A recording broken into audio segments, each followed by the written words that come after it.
Salut à toi et bienvenue dans cette nouvelle vidéo, bienvenue sur la chaîne LMJ Conseil, trouver un job rapidement. Alors si tu me connais déjà, tu sais qu'on parle de recherche d'emploi sur cette chaîne, et puis si tu ne me connais pas et que tu découvres pour la première fois une vidéo sur ma chaîne, on parle de recherche d'emploi tout simplement. Le but de cette chaîne, c'est de vous donner un maximum d'astuces et de conseils pour pouvoir décrocher le job de vos rêves très rapidement en travaillant sur plein de points, votre présence sur les réseaux sociaux, la rédaction d'un CV, les entretiens d'embauche, etc.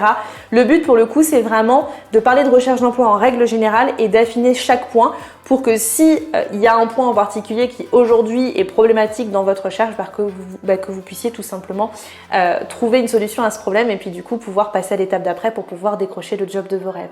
Donc si jamais vous n'êtes pas encore abonné à la chaîne, n'hésitez pas à vous abonner en cliquant sur s'abonner juste en dessous et sur la petite cloche juste à côté qui du coup vous permettra de recevoir une notification et d'être informé dès que je sors en fait une nouvelle vidéo sur la chaîne. Et aujourd'hui, on va continuer du coup de parler de recherche d'emploi et on va parler surtout de qu'est-ce qui fait qu'aujourd'hui on ne réussit pas sa recherche d'emploi et comment comprendre finalement ce qu'on n'arrive pas à faire dans la recherche d'emploi.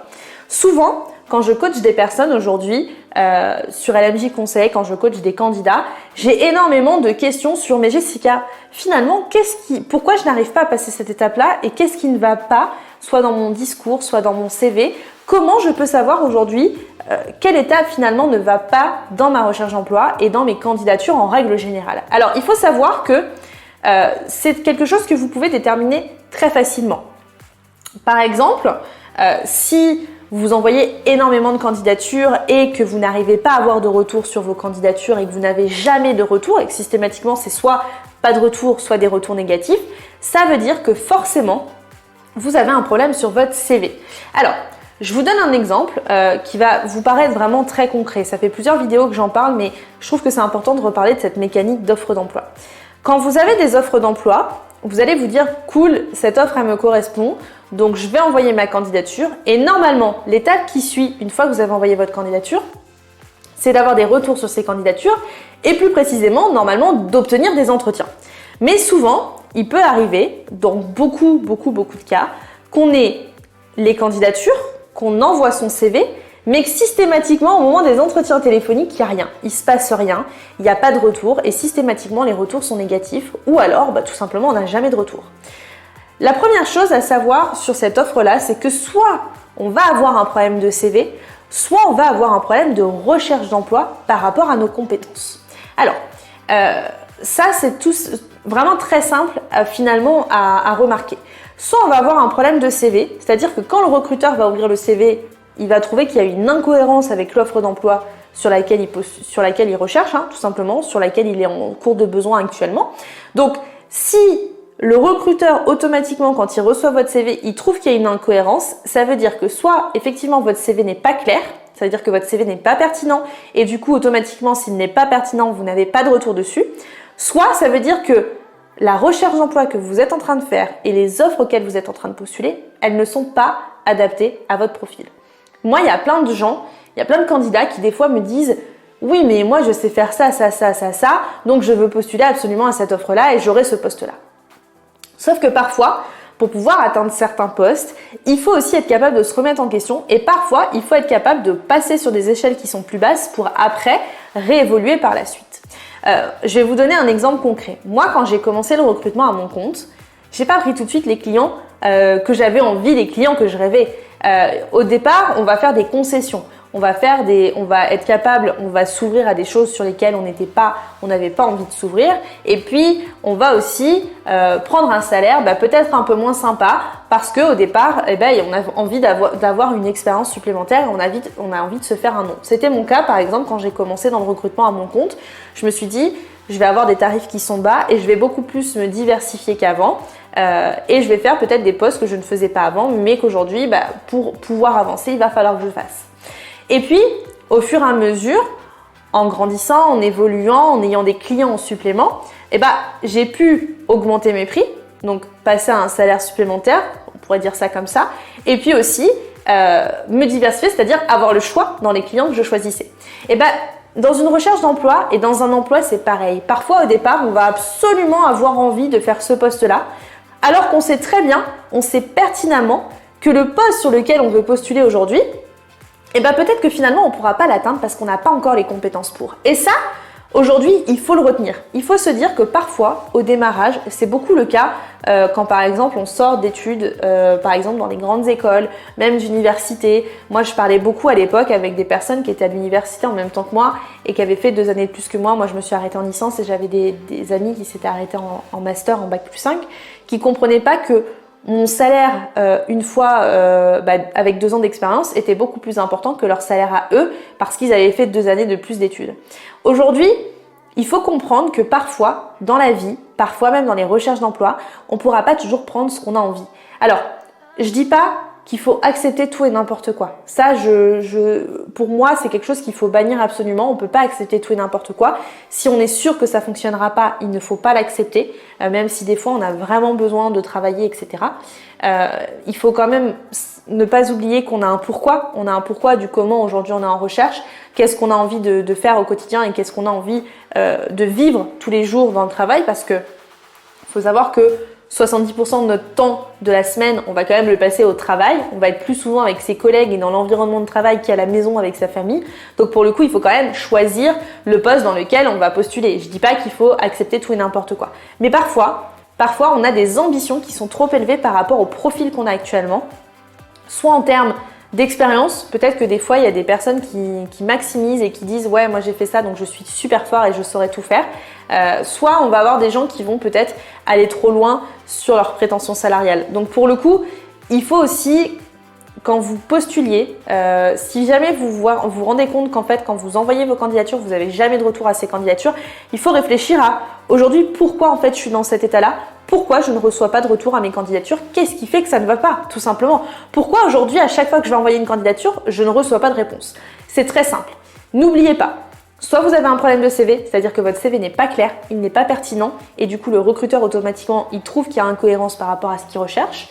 Soit effectivement, vous allez être hors sujet dans la recherche d'emploi. C'est-à-dire que vous avez un profil où on sait que ça ne va pas forcément fonctionner avec le poste en face, mais vous allez quand même aller postuler.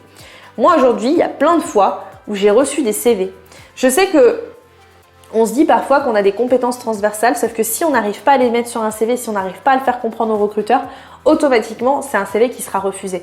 Parce que on considérera que la recherche d'emploi que vous avez et le poste qu'on a à pourvoir sont complètement sont pas compatibles, tout simplement. Moi, il y a des fois où je recevais des CV, je me disais mais est-ce que la personne a vraiment lu le poste? Parce que je ne retrouvais pas une seule compétence du poste demandé et du profil en face. Même si je sais que des fois on a envie de faire certains postes, il faut aussi se dire j'ai un profil et mon profil il est peut-être pas compatible. Voilà, il faut aussi garder ça en mémoire. C'est-à-dire qu'il y a des fois où on a tellement envie d'avoir un poste qu'on postule à tout et n'importe quoi, on postule en masse et il n'y a même pas de ligne directive et de ligne directrice tout simplement dans le fait de postuler. Donc ça aujourd'hui, si vous n'avez pas de retour à vos candidatures, c'est soit que vous avez un problème de CV qui n'est pas pertinent et pas clair, soit vous avez un problème dans votre recherche d'emploi. Il vous manque une ligne directrice, une ligne qui vous permette de savoir à quelle offre postuler. Ça aujourd'hui, c'est vraiment primordial.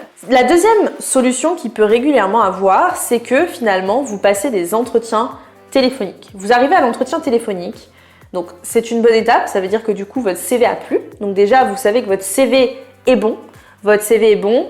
Il est en corrélation avec les postes sur lesquels on recherche, tout simplement.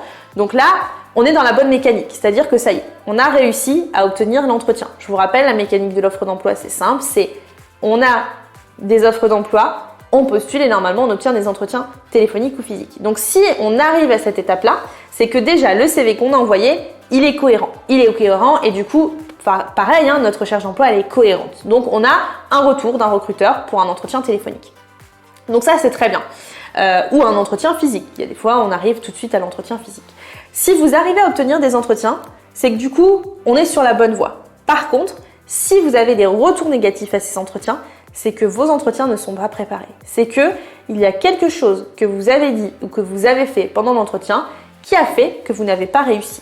Si vous êtes dans ce cas-là, c'est-à-dire que vous avez souvent des appels, souvent des entretiens physiques, c'est que du coup, vous avez, déjà on passe à l'étape suivante. Si par exemple vous passez souvent à l'entretien téléphonique mais vous n'arrivez jamais à l'entretien physique, c'est que probablement vous avez une problématique dans votre discours qui n'est pas cohérent. C'est soit vous avez une prétention salariale qui est trop élevée par rapport au marché de l'emploi et du coup automatiquement le recruteur s'arrête là, Soit ça peut être aussi parce que quand vous expliquez votre projet ou quand on vous demande ce que vous avez compris de l'entreprise, du poste, etc., vous n'étiez pas préparé. Donc là, pour le coup, il faut se préparer à ça, à son projet, à ce qu'on veut faire, trouver des corrélations entre son projet, le poste à pourvoir et du coup aussi son parcours. Et puis également, il va falloir pour le coup vraiment travailler toute cette partie-là. Si vous arrivez à décrocher l'entretien téléphonique et du coup à passer à l'entretien physique, mais que systématiquement à l'entretien physique, il y a un problème. Là, ça veut dire que c'est pareil. Soit on n'est pas préparé aux questions de l'entretien et du coup forcément, quand on ne répond pas correctement aux questions, automatiquement on se fait derrière un retour négatif par le recruteur. Soit on va avoir une problématique de tenue. Moi, ça m'arrive plein de fois d'avoir des candidats qui sont hyper bien au téléphone et puis quand je les vois arriver, ils sont comme ça, voilà, comme ça en mode ouais, je m'en fiche un petit peu, je viens. Non, quand on a un entretien, on est droit, on se pose, on réfléchit, voilà, on est. Je sais que des fois les entretiens ça peut être stressant, mais un entretien c'est une étape, c'est vraiment un jeu pour le coup. Donc il faut aussi travailler.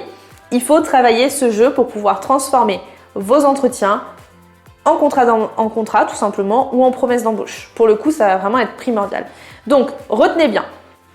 Aujourd'hui, si vous n'arrivez pas à passer à une étape, c'est que vous avez probablement une problématique sur une étape en particulier. Chaque étape du process de recrutement, si vous arrivez à certaines étapes, c'est que du coup, vous avez réussi certaines choses, mais que vous n'en avez pas réussi d'autres. Et du coup, pour le coup, à chaque fois, il faut que vous affiniez en fonction de l'étape où vous êtes, qu'est-ce qui n'a pas marché et qu'est-ce que je fais demain pour que ça aille.